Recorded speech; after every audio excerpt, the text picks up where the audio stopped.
جو آدمی اپنے ماں باپ کے لیے مغفرت کی دعا کرتا ہے، چاہے وہ ماں باپ زندہ ہیں یا فوت ہو گئے ہیں، جو شخص کثرت سے اپنے ماں باپ کے لیے مغفرت کی دعا کرتا ہے، چاہے وہ ماں باپ زندہ ہیں یا دنیا سے رخصت ہو گئے، فرمایا مرنے دم تک اللہ اس کو کسی کا محتاج نہیں کرتے۔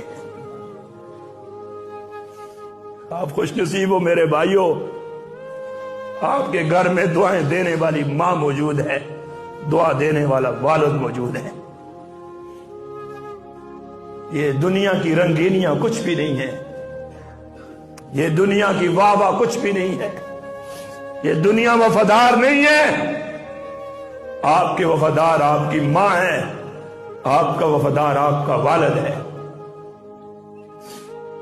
ساری دنیا منہ پھیر لیتی ہے، ماں باپ اپنی اولاد سے کبھی منہ نہیں پھیرتے۔